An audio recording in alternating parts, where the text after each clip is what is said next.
Hey everyone! Today I'm excited to take you on a journey into the Australian sci-fi film The Osiris Child, also known as Science Fiction Volume 1, The Osiris Child. Directed by Shane Abbas, the film stars Kellen Lutz as Psy, a cynical drifter, and Luke Ford as Kane, a disillusioned soldier.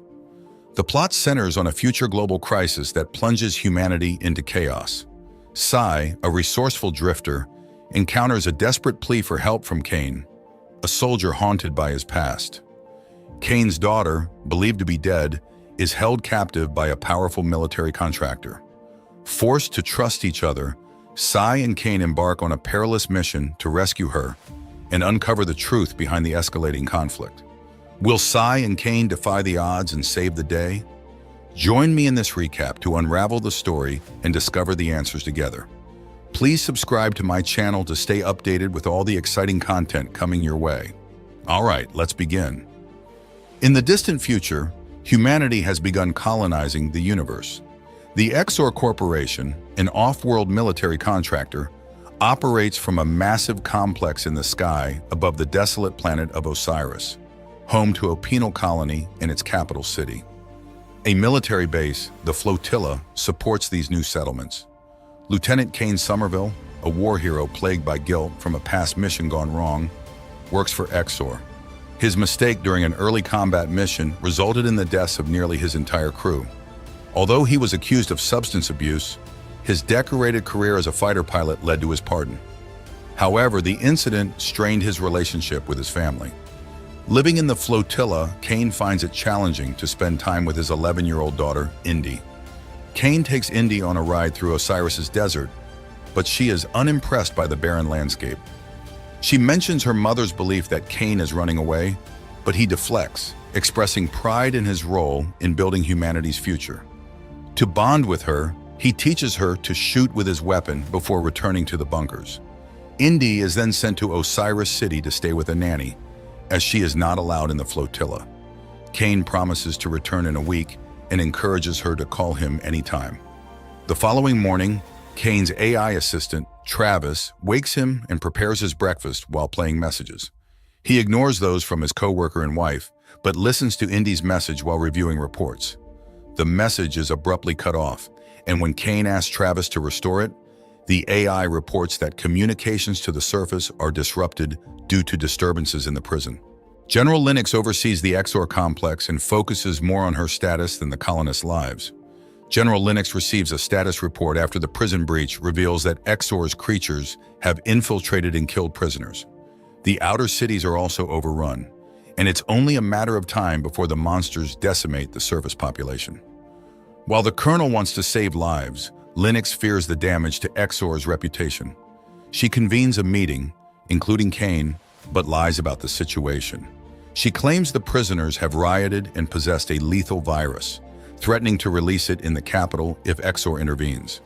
To prevent this, Linux invokes Protocol 84, which mandates the colony's destruction. She insists that if the prisoners find out, they might negotiate a better deal. They have 23 hours to resolve the issue, and Linux assures everyone that the people in the capital and employees' families will be safe. After the meeting, Linux orders the Colonel to monitor the attendees for unusual activity and isolate them if necessary. Kane, desperate after hearing the news, tries to contact Indy but fails.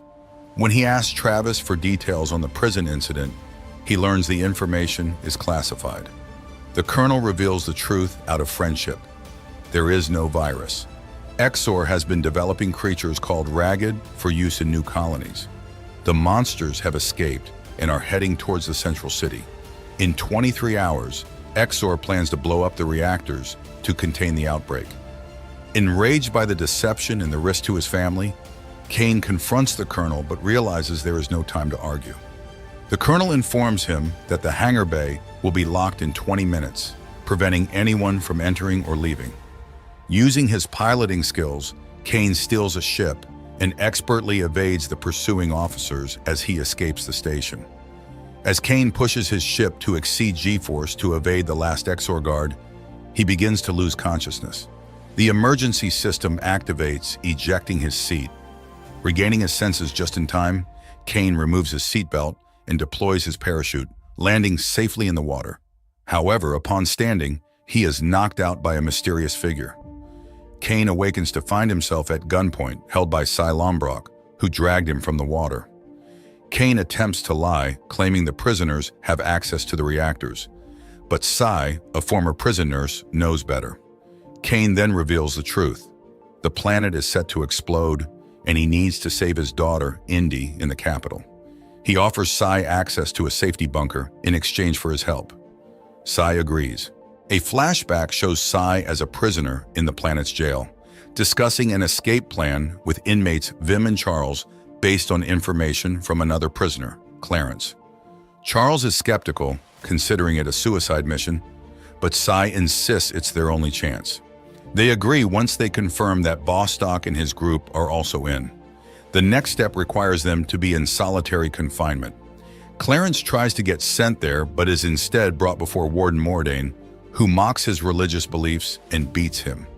Meanwhile, Cy starts a fight in the mess hall, which Warden and the guards allow to continue as long as the crowd behaves. Charles disrupts this by injuring the man attacking Cy, inciting a riot. The guards intervene and the prisoners are sent to solitary, which consists of rotating cells with flashing lights that can drive prisoners mad.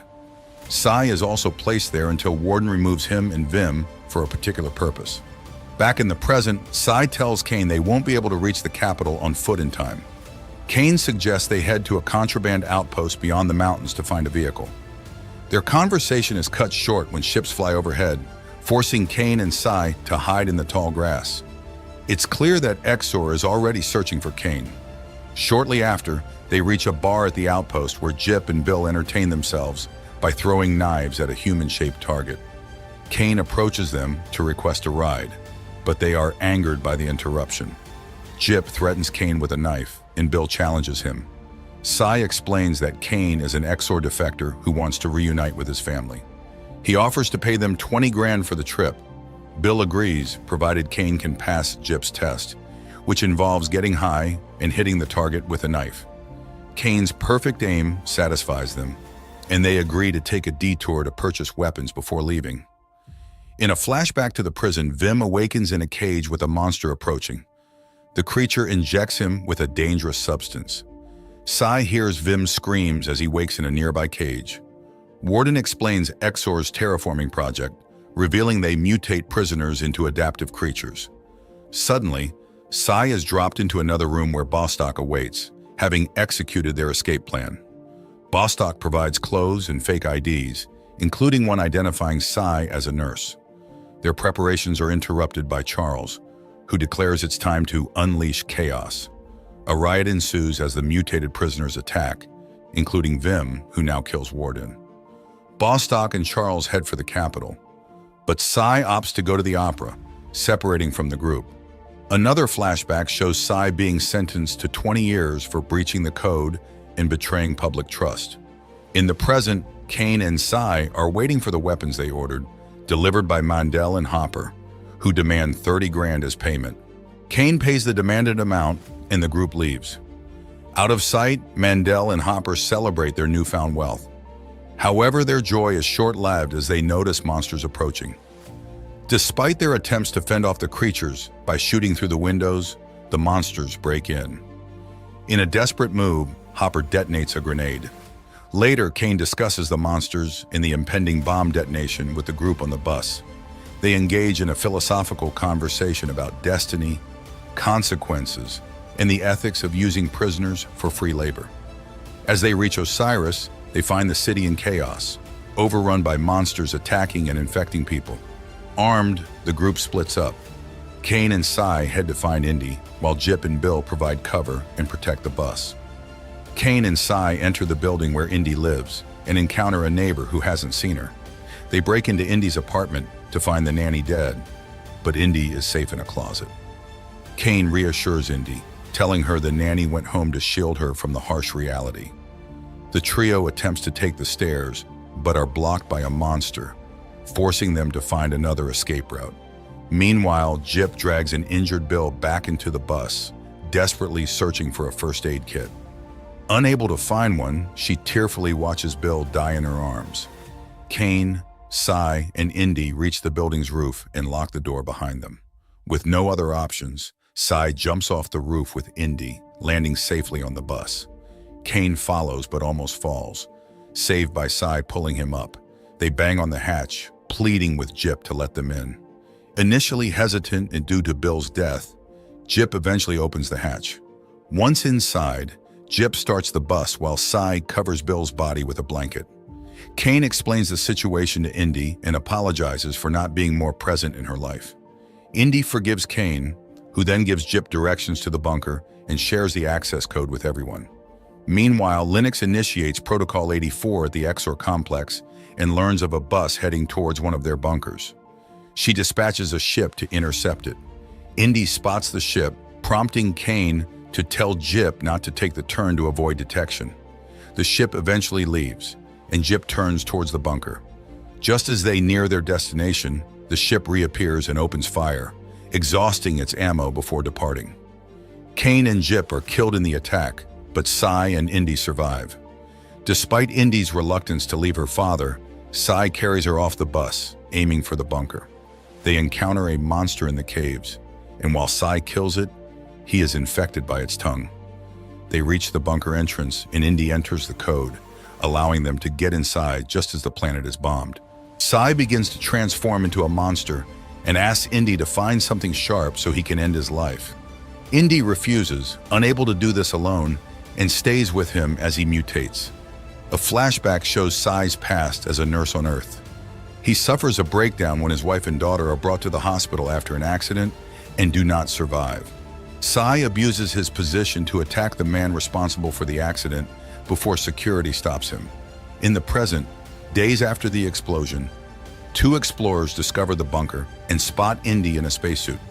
They are attacked by the mutated Sai, who retains some rationality thanks to Indy. After killing one explorer, they interrogate the other. The explorer reveals that the flotilla has been recalled to Earth and that the official story is the prisoners revolted, causing a reactor meltdown with no survivors.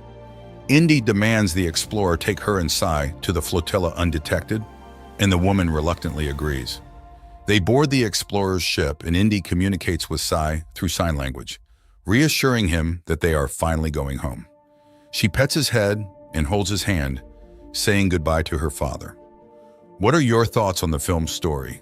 Please share your comments below. Don't forget to subscribe to my channel for more captivating stories like this. See you in the following video.